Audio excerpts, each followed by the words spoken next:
वहां से ही लीक करके ग्राउंड में आ रहा है। क्विक सर, 2 मंजिला घर का तलाश लेना पड़ेगा। 2 मंजिला घर का मेन गेट में एक गार्ड बैठा था। इतने सारे पुलिस फोर्स देखकर डर के मारे भाग जाने का कोशिश कर रहे थे और एक कांस्टेबल उसको पकड़ लिया। इंस्पेक्टर ठाकुर ने बोला, मकान मालिक अंदर है, बुलाओ उसको। सर मुझे कुछ पता नहीं है, मैं तो बाहर ही बैठा रहता हूँ। अंदर का क्या होगा, अंदर ही होगा शायद। इंस्पेक्टर ठाकुर ने कुछ रैफ फोर्स को लाया था। रैफ वाहिनी को 2 मंजिला मकान के सामने खड़ा कर दिया और डिसाइड कर लिया कौन कौन मकान के अंदर जाएगा। इंस्पेक्टर ठाकुर, प्रतीक, पल्लवी और 4 कांस्टेबल। मिली को बाहर एक कांस्टेबल के पास रखा गया है। मेन दरवाजा खुला ही था, वहां से सारे लोग अंदर घुसा। सबको वहां बहुत आराम महसूस हुआ क्योंकि बाहर मई जून का तेज गर्मी और कभी कभी लू भी चल रहा था और वो 2 मंजिला मकान के अंदर बहुत ठंड था। अंदर एक बड़ा सा कॉरिडोर, उसके साइड में 4 रूम था। पहले वाला रूम खाली था, शायद गेस्ट रूम होगा। उसके बगल में किचन और डाइनिंग रूम था। सबसे आखिरी रूम स्टोर रूम था। बहुत सारे टूटी फूटी फालतू सामान पड़ा था। कॉरिडोर जहां खत्म हो रहा है वहां से एक सीढ़ी ऊपर जाने के लिए था। मकान के अंदर अंधेरा था। एक कांस्टेबल सारे स्विच ऑन कर दिया, तभी सब कुछ साफ दिखाई दिया। नीचे से इंस्पेक्टर ठाकुर ने चिल्लाकर मकान मालिक का आवाज लगाया, साहनी साहब, घर पे हैं क्या? नीचे आ जाइए, हम आपके साथ मुलाकात करने आया हूँ। ऊपर से कोई जवाब नहीं आया। प्रतीक भी चिल्ला के बोला, सर नीचे आइए। करीब 5-6 बार आवाज लगाने के बाद प्रतीक बोला, सर समथिंग मिस्टीरियस। सर सारे रैफ फोर्स को अंदर बुलाइए और वो गार्ड को भी बांध के रखिए, कहीं भाग ना जाए। इंस्पेक्टर ठाकुर प्रतीक को बोला, सर, मुझे लग रहा है इस स्टोर के अंदर से एक सुड़ंग का सीढ़ी नीचे की तरफ गया है। नहीं सर, मुझे लग रहा है सीढ़ी हमेशा थोड़ा हाइट से होता है। हम लोगों को ऊपर वाला रूम में जाना चाहिए। हो सकता है सुरंग का दरवाजा वहीं मिलेगा। Marvellous Paul, marvellous. सर, मकान मालिक कहाँ गया? गार्ड को भी पता नहीं। बाहर वाला दरवाजा भी खुला हुआ है। हम कब से चिल्ला रहे हैं, कैसे गायब हो गया? कोई गायब नहीं हुआ, सब वो सुरंग का ही कमाल है। मैं एश्योर हूँ सुरंग के नीचे वो छिपे हुए बैठा है। चलिए सर, ऊपर चलते हैं। ऊपर मंजिला में 2 बड़ा बड़ा रूम और एक टॉयलेट है। एक रूम है मकान मालिक मुकेश साहनी का बेडरूम, बहुत अच्छा से सजा के रखा है। रूम देखकर लगेगा साहनी साहब बहुत शौकीन अंदाज का है। दूसरे वाला रूम सबने घुसकर देखा, वहां बहुत सारे पत्थर की बना हुआ मूर्ति, स्टैचू इधर उधर रखा हुआ है, पर सारी मूर्तियां दीवार में टिका कर ऐसे ही रखा हुआ। सिर्फ एक ही लंबा सा बड़ा सा स्टैचू दीवार में लटक रहा है। प्रतीक बोला, वाओ, सो ब्यूटीफुल। लग रहा है मकान मालिक को मूर्ति कलेक्शन का हॉबी है। Paul come here. अच्छा बताओ तो, इस रूम से कौन सा चीज डिफरेंट लग रहा है? पल्लवी बताया, प्रतीक, मुझे लग रहा है इस लंबा सा स्टैचू, क्योंकि सारे मूर्तियां जमीन पर ऐसे ही टिका हुआ है, बस एक ही दीवार में लटक रहा है और उसके ऊपर माला भी चढ़ा हुआ। Something mysterious. Marvellous Paul, marvellous, you are a genius. तो फिर come on guys, we will start our operation. Sir, हम लोगों के पास बुलेट प्रूफ जैकेट है, सिर्फ आप और मैडम के पास नहीं है। एक कांस्टेबल को भेज रहा हूँ 2 जैकेट लाने के लिए।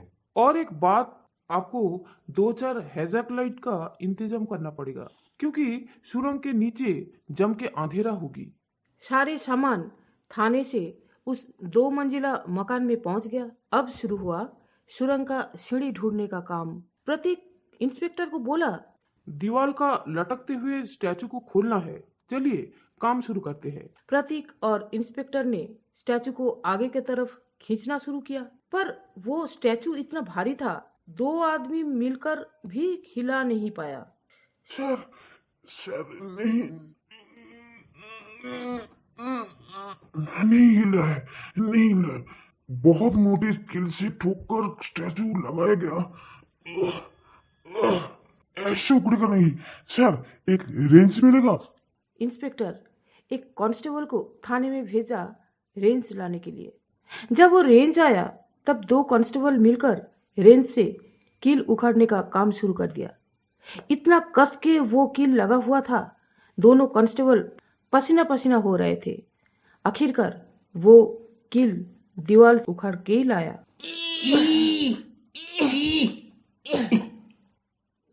और तब धीमे धीमे दीवार फांक हो रहा है। प्रतीक चिल्ला के बोला, ये क्या हो रहा है? दीवार तो खिस रहा है। अरे खोल गया, बिल्कुल चीचिंग फाक। और तभी सबको नजर गया सुरंग का सीढ़ी के ऊपर। इंस्पेक्टर बहुत तेज चिल्ला के बोला, यूरेका, मिल गया सुरंग और सीढ़ी। प्रतीक, पहले मैं रहूंगा, मेरे पीछे 2 रैफ रहेगा और आप लोग पीछे पीछे आइए। 6 रैफ और 4 कांस्टेबल। प्रतीक बोला, सर जस्ट वेट 2 मिनट्स। मैं एक भारी मूर्ति सुरंग के अंधेरा में फेंक रहा हूँ। हो सकता है वहाँ कोई दुश्मन छुपा हुआ है। अगर वहाँ से गोली नहीं चले तो दुश्मन वहाँ नहीं है। प्रतीक भारी मूर्ति फेंक दिया। 5 मिनट भयंकर सस्पेंस। अंधेरा सुरंग के अंदर से गोली चले या नहीं, पर कोई गोला गोली नहीं चला। शांति से सब एक एक करके सीढ़ी से हैजाक लेकर पाताल में प्रवेश किया। प्रतीक इंस्पेक्टर को कहा, सर 2-4 रैफ सबसे पीछे मौजूद कीजिए, क्योंकि दुश्मनों के पास एसएलआर होगी, गोली चलेगा। 4 हैजाक लाइट के कारण पातालपुरी उजाला हो गया। 10 सीढ़ी के नीचे था वो पातालपुरी। पाताल में सुरंग है, मतलब कितना खतरा भरा हुआ है। सांप बिच्छू, पर मिट्टी के नीचे सुरंग है, वहां तो पानी होना चाहिए। इस सुरंग में पानी का नामो निशाना नहीं है। देख के लग रहा है किसी इंसान का बनाया गया है। सुरंग साफ सुथरा, सुरंग ऐसा ही चौड़े है जहां 2 इंसान साइड बाय साइड आराम से चल सके। कुछ टाइम के बाद सुरंग का रास्ता खत्म हुआ और मिला उस 1 मंजिला मकान का बंद दरवाजा। इंस्पेक्टर 2 रैप फोर्स को ऑर्डर दिया, दरवाजे में कस के लात मारो। सर लात मारने का जरूरत नहीं है, लग रहा है दरवाजा खुला है। और तभी गोली चलना शुरू हुआ।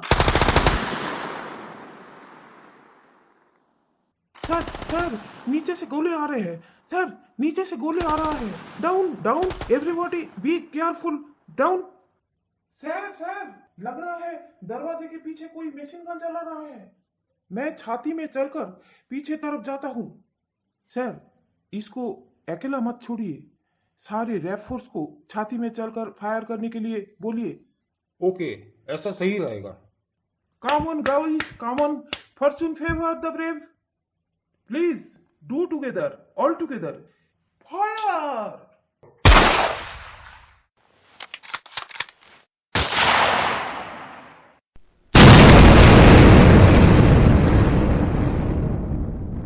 इसके बाद कुछ दिखाई नहीं जा रहा था। 2-1 बम फूटने का आवाज भी सुनाई दिया।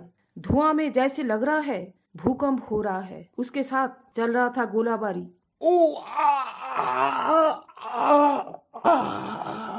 एक गोली लगा इंस्पेक्टर को उसका हाथ में। सर अब ठीक तो है? सर दिखाइए आपका क्या हुआ, दिखाइए। गोली साइड से निकल गया। तुम सब अपना काम करो। Yes sir. उसके बाद गोली बरसने का आवाज बंद हो गया। एक कांस्टेबल चिल्ला के बोला, स्टॉप फायर। सर एक ही AK-47 से गोली चल रहा था। लग रहा है आइदर डेड नहीं तो इंज्योर्ड। उसके बाद 5 मिनट सारे लोग चुप रहा। बाद में सब उस रूम के अंदर घुसा जहां से गोली चल रहा था। कांस्टेबल का अनुमान ही सही था। एक ही लोगों ने AK-47 चला रहा था। वहां मरा पड़ा था 3 आदमी। उसके अंदर एक था मकान मालिक मुकेश साहनी। लग रहा था जैसे खून का नदी बह रहा है, पर तब भी और एक दुश्मन दरवाजे के पीछे छुपा हुआ था, क्योंकि एक चाकू आके लगी प्रतीक का कंधे में। पल्लवी को कुंफू आता है। वो moving jumping front kick style में दरवाजे के पीछे से खींच के ले आई।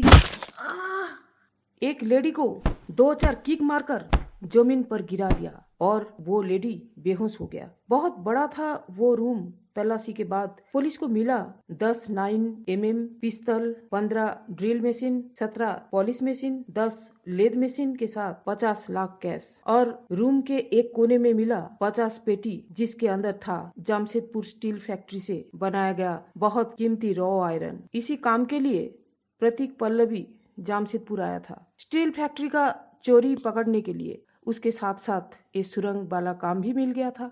प्रतीक इंस्पेक्टर को बोला, सर, इसको कहते हैं एक तो चोरी, ऊपर से सीना चोरी। बहुत मेहनत और दिमाग लगाकर मकान मालिक मुकेश साहनी 2 मंजिला मकान से 1 मंजिला मकान तक सुरंग बनाकर जमीन के नीचे बहुत खतरनाक वेपन्स बनाता था। और उसके साथ साथ और एक गैंग स्टील प्लांट से आयरन चोरी करके यहाँ मौजूद करता था। बाद में हाई प्राइस में आयरन बाहर बेचा जाता था और किसी को शक न हो जाए, खासकर पुलिस को, इसलिए एक नकली ऑफिस बनाकर एक बेरोजगार सीधे साधा पांजों में 6 उंगली वाला नीलेश शर्मा को राइटर बनाकर ऑफिस रूम में बैठाया गया था। नीलेश सोचा था शायद इंटरव्यू में पास होकर ये नौकरी उसको मिला है, पर नहीं, जानबूझकर उसका घर के सामने वाला लैंपपोस्ट में किसी 6 उंगली वाला इंसान चाहिए ऐसे पैम्पलेट दिया गया था। बेचारा नीलेश डेली 1 मंजिला ऑफिस में बैठकर जमीन के नीचे से अजीब सा आवाज सुनता था। आवाज कहाँ से आ रहा है जानने का इंटरेस्ट के लिए उसका जान देना पड़ा। अगले दिन प्रेस और मीडिया के सामने police commissioner inspector Shivesh Thakur और प्रतीक पल्लवी का बहुत तारीफ किया। सारे न्यूज़पेपर में हेडलाइन हुआ, पातालपुरी में भयंकर सुरंग, ऊपर बैठा पंजों में 6 उंगली वाला इंसान। बस खत्म हुआ मेरा लिखी हुई कहानी। दोस्तों, इतने टाइम कहानी सुनने के लिए बहुत बहुत धन्यवाद। एक छोटा सा रिक्वेस्ट, कहानी अच्छा लगा तो लाइक, शेयर और कमेंट कीजिए। आप लोगों का कमेंट मुझे नया कहानी लिखने के लिए उत्साहित करेगा। तो चलते हैं दोस्तों, मेरे तरफ से सबके लिए बाय।